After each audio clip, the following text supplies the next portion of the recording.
Hey, what's going on, everybody? We are super excited to bring just this special video to celebrate a really momentous occasion for us. This month, Reunion Marketing turning 10 years old. We've got so much that we have to celebrate, a team that's worth celebrating, clients who have been along the journey with us from the entire way. And we're going to spend some time reflecting on that, drawing some cards, doing some reflection. Dave, you want to talk a little bit about even, why reunion today? Yeah. Why is it? Why are we here? I think we're here because we're so proud of what we've accomplished. 10 years as a company, and so much has happened. And just thinking back to the beginning, a lot of us, you and I worked together at the Leith Automotive Group and did a lot of great things. 400% increase in traffic and leads, and things that really showed us we can do this at a greater scale. We left and reunited. It's kind of the aha moment for a lot of folks. A lot of people know kind of how we started, where we came from, but that's where reunion is. Yeah. Reunion is that reuniting of teams and people, and then we've really grown that throughout the years and have a ton of memories to reflect on. Yeah, it's exciting. So what we'll do is just draw some of these, talk through the times, and honestly, there's I think some good stuff in here, and I think some things that people will have some fun remembering with us. So I think it's a perfect one to start with you is day one. Where were you? Who was there? How did it feel? Well, I was with you. We started off, deciding how we wanted to go about building a reunion, and it ultimately led to from scratch.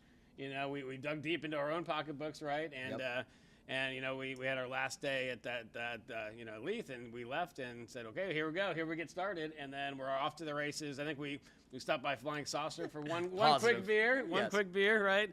And then off to Best Buy, and we bought our $200 laptops, and we're listening to all sorts of different tunes to get us in the mood and get us going. And then was it over to Matt and Ryan's apartment after that? So. And then we just started making phone calls saying, here it is, we're going. It's sooner than we expected. But what was the feeling on that for you? Honestly, it pure joy. I think it was kind of like knowing that the ceiling was removed, I think. And all right, it's going to be hard. I think we always knew that. But I think we liked knowing that it was up to us to figure it out. And I think that's what was just so exciting. And obviously there were challenges along the way, but damn, it was awesome. The last thought I think about just feeling is there wasn't time to be scared. Yeah. There wasn't time to be scared. People often ask, were you scared during that moment? It's like, we didn't have time to be. We just had to go. Yeah. And so maybe let's see what the next question is. The only way to do it. Incredible times. Well, that led us to the apartments, right? So we went over to Matt and Ryan's apartment. We worked out of yours a lot. Yep. So this next question, looking back, what were some of the scrappy, fun memories working out of apartments? What comes to mind? I think what comes to mind is honestly just making it work. Whether we were in a random we would be working in different places. Not all built for business operations. So when you're doing a sales call and the fire alarm goes off because they're testing it in its apartment, or you're in a common room and people come in because it's a common room of an apartment building. We just had to make it work. I think we even got furniture at one point from a thrift shop, and just sort of building of furniture in a basement, and I wouldn't change any of that, to be honest. But I think it's a testament to the team, even us then, to be all right, at 8 a.m. we're building desks and chairs, and at 9 we have a sales presentation, and at 10 we're doing a client call, and just the fact of what goes in those day-to-days of what you had to do. I don't know, it's really fun to look back on now. It's, looking back at, I'm looking at our office here, and we can't see it on the video, but all of our, desks are uniform. Everything is so color coded and it was very not professional. And going from one yard sale to another, to a thrift shop, to those little sheds, and everything was hodgepodge. And that was so much fun going in there and building that stuff out together. Yeah, it's definitely a scrappy attitude of okay, we're going to make this work, right? And I think that's very much what we still try to kind of carry today, right? That last apartment memory is, I remember when we decided we had to get an office, and it was, we were up in your up in your old apartment, and then they're and there's 5 of us in there, and they're like, guys, this is the rec room. Yeah, you guys can't be running here. Operations out of here, and it's time for you guys to grow up a little bit. It was really, you never expect that the property management for your building is urging you out, but that's what it was. On that same note, there's multiple moments like this, but when you think of a client win, who's that first dealership group that you signed that, we kind of felt it differently, and how did that feel? Yeah, this was right before we were moving into our first office building, Yep. right? So I think we started in May 2015. First office building was October of 2015. Yep. So, but I remember it was the Ashboro Automotive Group. 100%. And Same one I would say. yep. And we, we started, and it was just you and I starting on the payroll at first, or really Right. not even the payroll, but you Right. and I started. We had a little delay before we started paying ourselves, but that was enough to get Matt to come over. Yep. And we were really missing Matt. Andrew had to come over within a week because he couldn't handle Yeah. handle it. He couldn't handle it. Yeah. It was literally a week, and so so we were tight on any kind of payroll. But then we had certain numbers to hit because we had to be scrappy because we started ourselves. And once we hit that group, then it's like Matt can come over, and Yep. then we all celebrated. Matt stayed, and he was still working over at, Yes. over there. But so I think we went out. We got a 6-pack or 12-pack. We went back to the house and celebrated without Matt. 100%. Yeah, I think. And yeah. Yeah, I think I think often, and the lackeys, fortunately,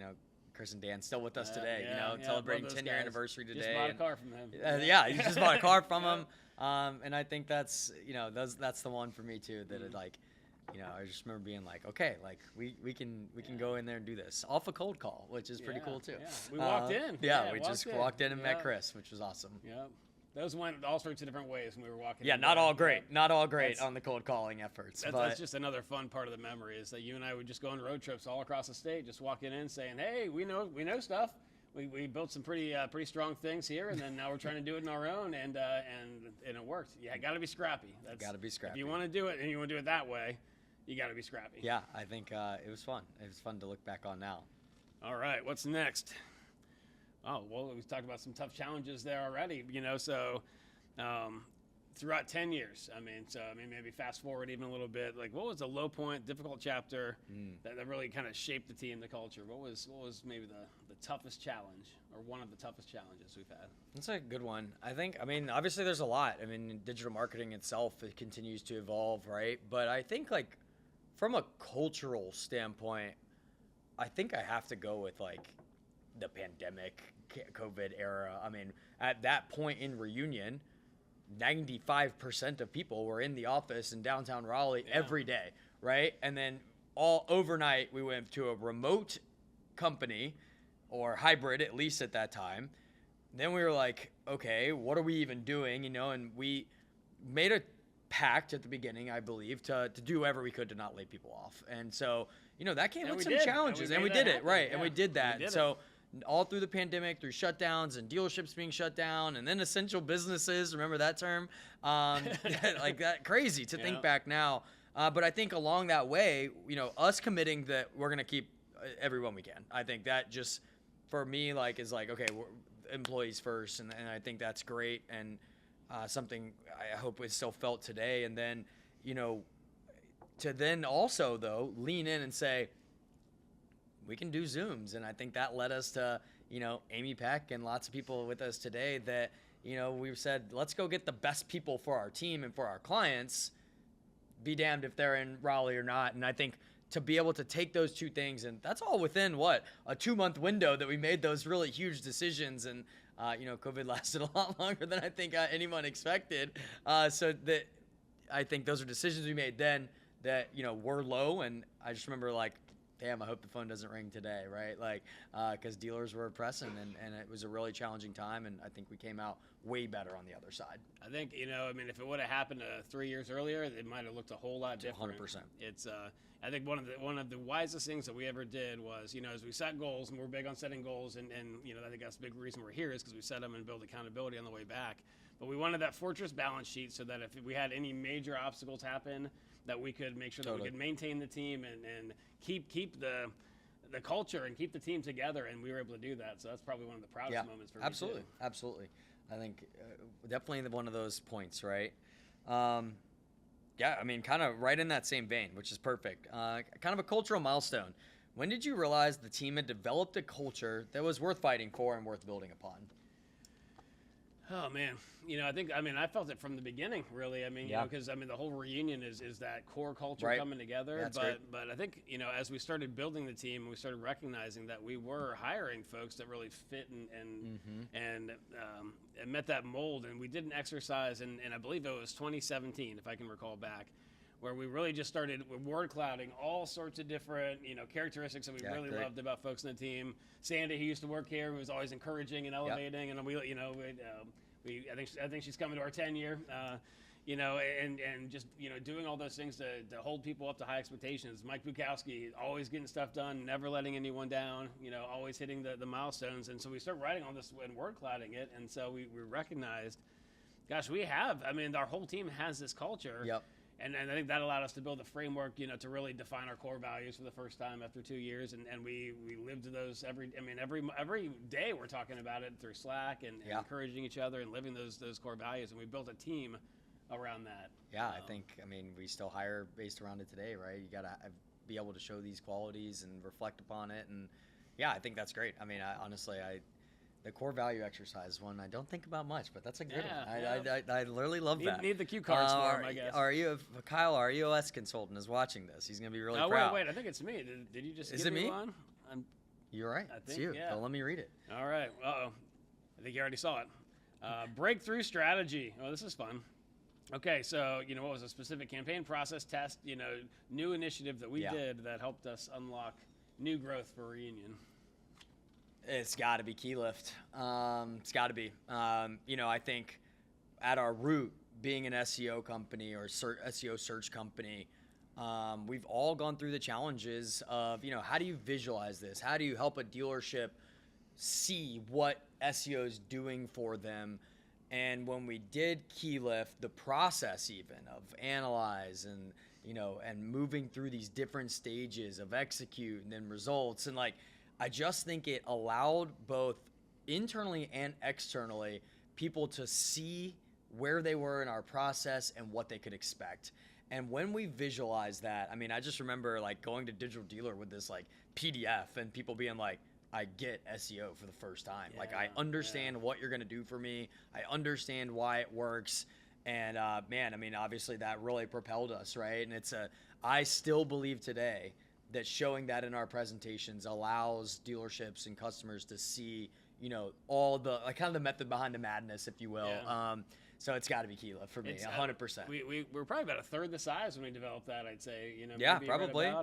And we've always been dreamers. Obviously, that's why we're here. That's why we're doing it. But I remember that we built that going after a mega group. 100+ rooftop group. Yeah. We didn't end up getting it, but it sure did change how we delivered for all of everything our partners. From there then it was off to the races, and then COVID hit. Yeah, but certainly that's got to be the big moment that really shaped I think the direction. I think it's still one today that resonates, and I think that's when you have something that you developed it 3-4 years ago, whatever it was, and now you're still using it today, and with a ton of advancements. Right, but relatively the process still holds up, and I think that's how you have something really cool, which is awesome.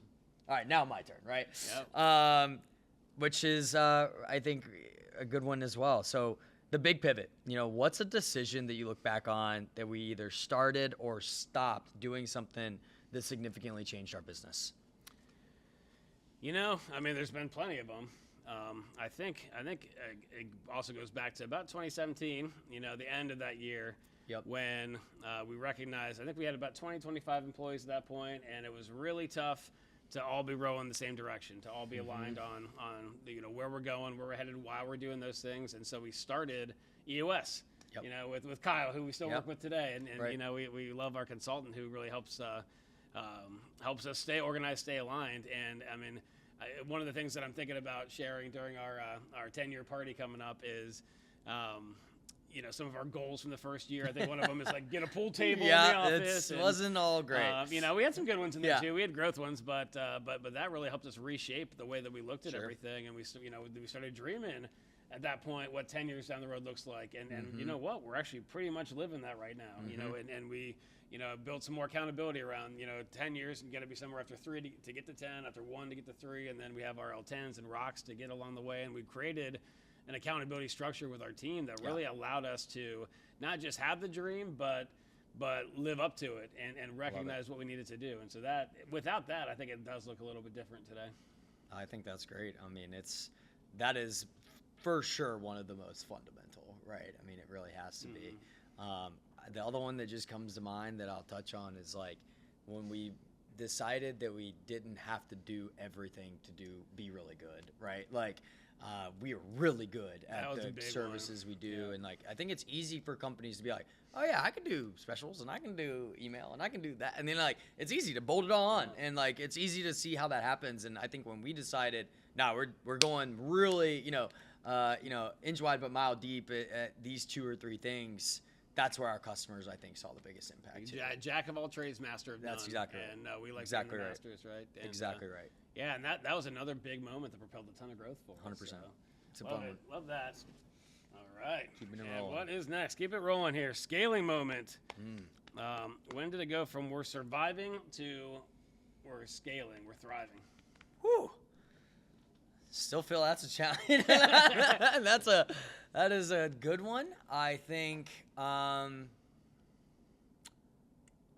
emergence of the technology is really where I think we started saying, okay, like the web reports. Yeah, man, we used to do everything manually, and when we started creating content with some automation, and then which obviously led to key lift visualizations, which obviously has now led to altitude being visualized just in the last 30 days. But it's when we realized that technology would be our friend, and I think that's the big piece. And I think right along with that is kind of that who not how mentality. And I think when we realized, I don't even know if there's like a moment that I could define, but maybe it was, I guess probably 3-4 years ago even, where we started saying we can't do it all ourselves. And I think that's a really hard thing well, for especially people. for entrepreneurs. 100%. Right? It's a hard thing for people to admit, especially when it's your baby, But when we said, you know what, we need some of these other folks, and we needed Nicole Hayes to come in here and help us, build a sales team, because I'm not going to be able to do it the same way, right? Yeah. And I think it's great to be able to take that and admit it and keep pressing forward. Yeah, we sure are building a heck of a team. Oh, yeah. And leaders all across the board, and it's getting really exciting. On the same note, though, I mean, just like go all the way back to those first couple of years and just describe like the web report process. I mean, we always delivered results, Yeah, totally. I mean, from the get-go, we've always delivered great results for our, for our partners. But it was a lot different experience on our end, and for them. What was that like? I mean, everything. I mean, gosh, how many Google web reports and sheets, and then we had Google Data Studio, and that was not much better. But yeah, I mean, I think of a lot of really hardworking people along the way that were manually plugging in 30 data. people at a time. Yeah, 30 people at a time. I mean, you look, and it's like funny now because of how much technology's even changed in the last 10 years with ChatGPT and everything. Like, I mean, but it was different. But I think I'll joke with the team, like I wrote Meta for some of our entry clients. Like it was there. You did thousands of pages. Thousands. I mean, Ryan and Matt manually building pages after the workday, 10 o'clock at night, having pizza parties to install Meta for a big client that just came on board. Like totally different environment that, obviously, allowed us to get to where we are. And I think like realizing that those were, points of, okay, we have to figure that we're not gonna be able to do this long term and scale the way we want. So I think that's what started opening our eyes is that and EOS helping us to, plugging in web reports manually month after month.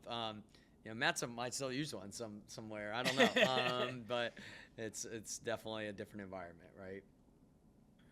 Love it. All right. Me? Yep. Back to me. All right. This is perfect. So I think, we kind of maybe spoiled this one a little bit, but proud launch moment. What's one of your proprietary tools or reporting systems that, made you really proud?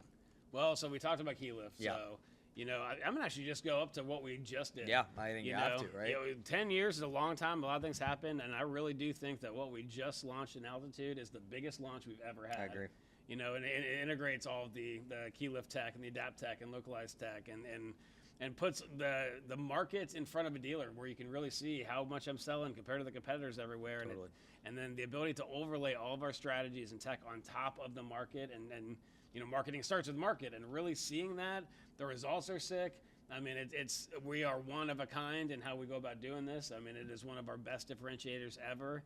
And I think when we talk about all these great moments over 10 years, the fact that We are delivering our very best work 10 years in. Wow. I mean, it's Not intentionally timed either. Yeah. Just Well, perfect time. Next year it'll be our best work. That's it. We do continuously improve as one of our core values, but we literally are just launching this, and it is probably the best. Not even probably. I mean, I'm certain this is the best launch we've ever had. I love it. I have nothing to add on that one. I completely agree. It's super exciting, and one that like I keep playing back of like, okay, this is in 10 more years we might still be talking about this one. Which is a moment, which is for thinking sure. So a I'm moment excited. in time. All right, good question. Keyleth was probably number 2. I mean, that was a big one, but it's this the foundational is huge. one, right? All right, I'm reading Evan's handwriting instead of mine, so this should be easier for us. Much to easier go to through. decipher. Handwriting is not one of my best skills, but core team memories is one of my key skills. So early stories of our team that still gets brought up today. Like, what are some of those early moments that we still laugh about, joke about? I mean, there's so many, honestly. Gosh, where do you start? Because you think about all the travel, and there's always like the funny stories. I remember my first trip with Mike, and we, just like accidentally, all the clients weren't able to make dinner, so me and Mike had like a romantic dinner, and like looking over the ocean together. It's just me and Mike. Or when you and I got into that hotel and we realized it was a couple's hotel. It was $100 a night, and we're like, well. Yeah. I think actually on that story, that's the one I think about the most is we went down to Florida to do a sales presentation, and it just talks about like we had done everything right. And I think we were so well prepared and we were so ready. We knew our presentation. You've rehearsed, I've rehearsed. We know when we're speaking. And we find out that morning, boy, the hotel was a disaster. And then we find out that morning we need a projector. And then we find out that morning that there's no AV hiccups. And like, I think like it just goes to show that like, and I think for a long time that projector, like there was a $50 projector and a $300 projector. Yeah. And we can't walk in with a $50 projector, and but so we've got $600 in the check. Exactly. Yeah. I remember thinking like, early on Ryan's gonna kill me. Like, we gotta pay this thing off, and then we didn't use it for like months. But I think about that story often as like you can do everything that you can be prepared as you can be, and you still have to expect the curveball. And we didn't get that group at that time, but later did, and they brought it up like, was that guy's first time ever doing a projector? And we were like, yes, like 100% it was. And I think that's one I still laugh have that about. Projector here. We sure do. Yeah, we sure do.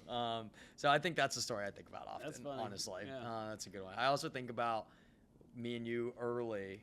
This is probably 2016, 17, and we were still trying to speak everything we could.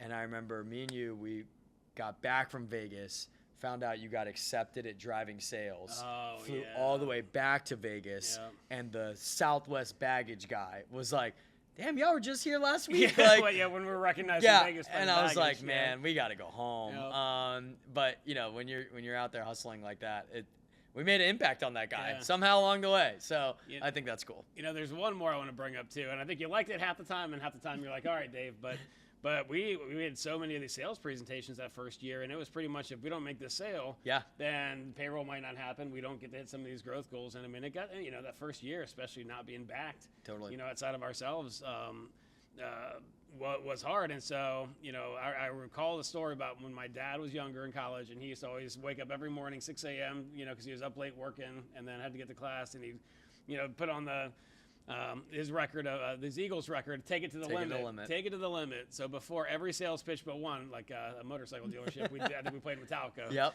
But we would blast, take it to the limit right before every one of those, just to get ourselves hyped up, because it's like, we got to take it to the limit. If we don't make the sale, the pressure's on. And I loved the feeling that gave me. And every time I hear it now. Yeah, it's so good. Yeah. It still plays. And it's that, I mean, I think those are the pressure that you learn to love, right? Which is great. We do love it. You have to love it. I think it's perfect. It's me or you? I think it's you again. Me again? All right. First hire that blew you away, a teammate that, reimagined what's possible in their role. We've had a ton of really great employees. I mean, it's that's one of the best parts about having done this, is just how many people we've been able to meet and interact with. I think I gotta say Mike Bukowski. He came on. Came on as a client success specialist. But he came in with just a genius brain. I mean, we still try to decipher it sometimes. Dr. Data and all that kind of stuff. I think I've got eight or nine nicknames for him. Probably a new one this afternoon.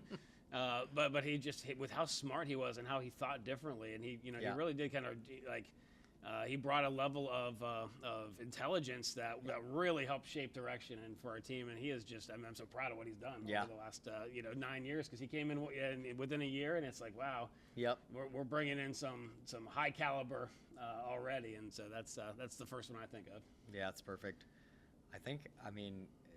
Somebody I work with every day, but when you talk about finding people and accepting roles and then pivoting, I have to say Emily too. Emily Usher, who's our director of marketing, came on to handle our healthcare business. That didn't take off. No.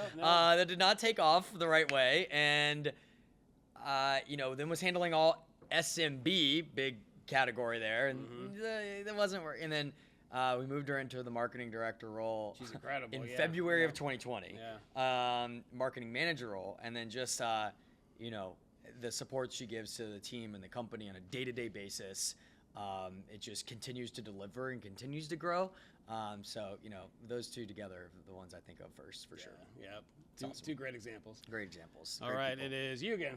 Me? And we got Evan's handwriting. Wait, was that? No, wait, that is me. It's you. It's hard to keep up with these. Sorry. We got to have them labeled. Rapid going.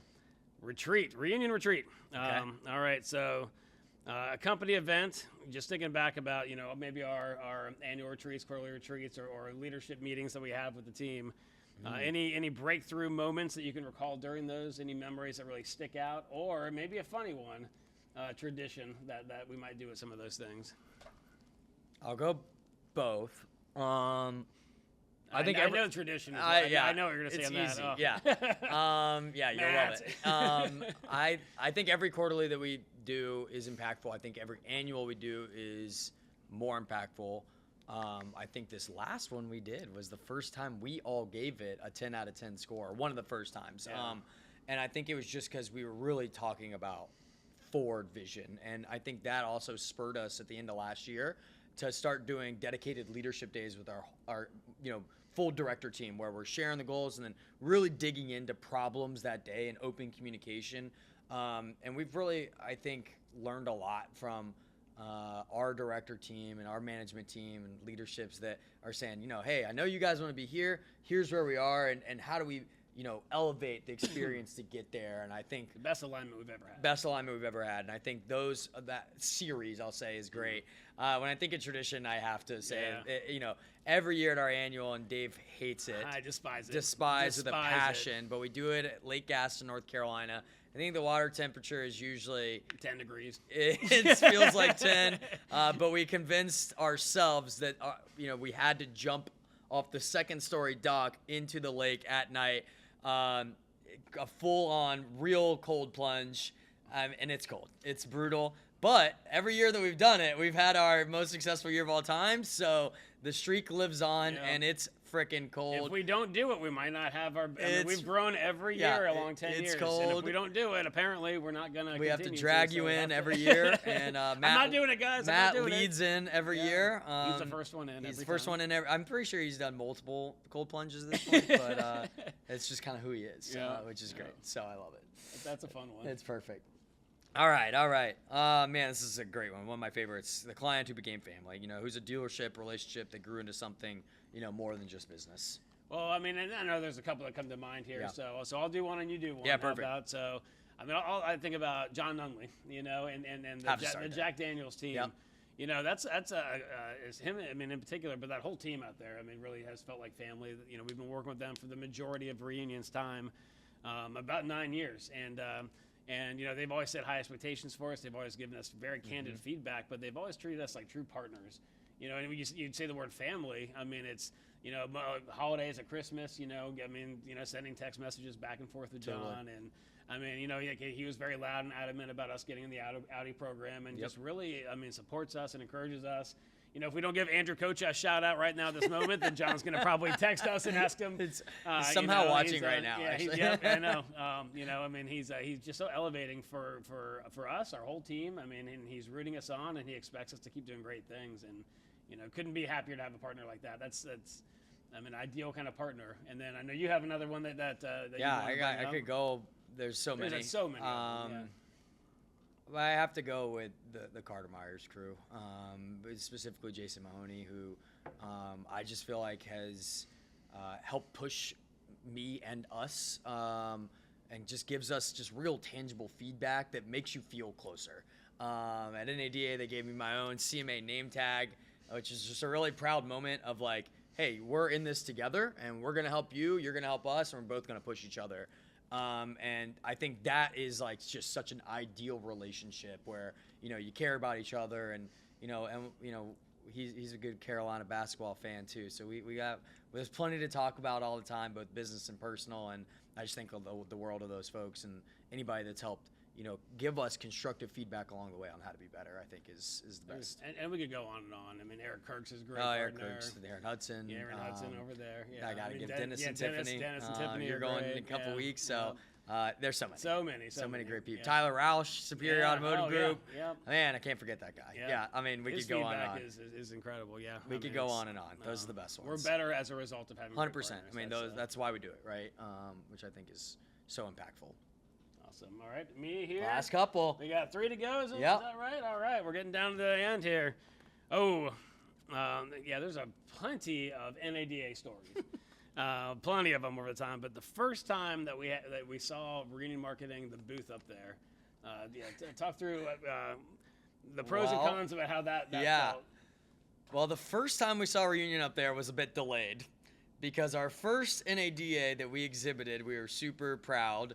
And I was walking around checking out, competition's booth, and I get a phone call from you. Ooh, and I did not want to give you this phone call. I hear the phone. I hear your voice. You're like, you got to come back. And I was like, come back to the booth? You're like, yeah. And you're like, we messed up. And I was like, what do you mean we messed up? We just got here. And you're like, we left the booth skins. And I was like, at the hotel? Well, let's go get them. You're like, no, in Raleigh. And I was like, you got to be kidding me. So we left the booth in Raleigh, had to bribe somebody to take a late night flight out of Raleigh to Vegas. We had to bribe the Vegas booth folks to let us in early to finish the booth, all right before the exhibit starts. So that was our first time. I was terrified to give you that. Yeah, it was not a fun one, but we still crushed it. We had a great show. But I'll go to like a couple years later where we, really had the booth and the display. Honestly, I mean, I think for you and I, coming from the dealership side and not being able to go to NADA, to also then I snuck out there. Yeah, one time, then like going as sorry, Linda. Yeah, then going as just casual attendees. I just think it's cool to be able to say, you know what, we're here. We've been able to do this. Our clients can come meet us at a point. Me and you are meeting with clients in the lounges at some points, right? Like so. Yeah, I think just overwhelming like gratitude for the teams that helped us build booths over the years. Our friends at Trade Pending. Yeah, I mean Trade Pending helped us do it. I mean Sandy, we talked about earlier, coming out and like literally like ironing and like hair drying to get the skins come out and fly our booth back. I mean we did get it all set up. Got it all set up. Got it all done. So we crushed it. About that, having the little iron, like the spray iron thing to get it all set had up to. Early morning. And then this most recent year, I mean, just we continue to elevate it, and I think it's just a testament to how we want to portray ourselves and the experience we want to give our clients, right? Which I think is great. So I'm here for it. Love it. All right, we got 2 to go. 2 to go. Your last one. A win you're proud of, man. Huge client, partnership, or shout out that you feel is a huge turning point. I mean, gosh, there's so many of these. I think when we first started working with Coons, that's large dealer groups, that we've got about close to 40 that we work with today, and very proud of that. That was a big group that reached out to us because they had heard of our reputation. They said, people are saying how you guys have the best SEO in the industry. And groups that size, often don't hear as much about the boutique operations because you need to be a level of size and scalability to be able to provide the great service that we're able to with them. And so we put together, a pretty epic presentation, and we really put a lot into building that. And then when we earned that opportunity to work with them, and they're such great partners today. Yeah. I mean, we love those guys. Could have been mentioned in the family. Joe and Craig, man. Yeah, exactly. 2 guys I still talk to weekly, which I love. Well, and they always give such great feedback too. I mean, like, again, another great partner that helps us. We could mention 50, 100 folks who really push us in that direction. But that was like, okay, we're at that size now. Yeah. We're working with some of the big dogs out in the space, and that was big.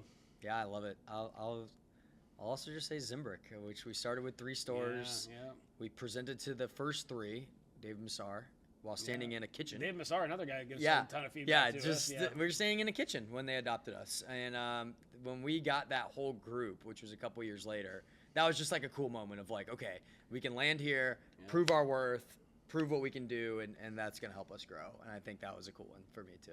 Yeah. Those are great ones. Both great.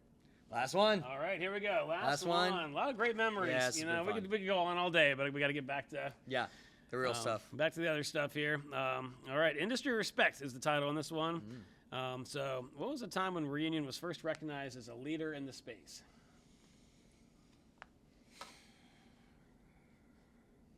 I'll pivot too.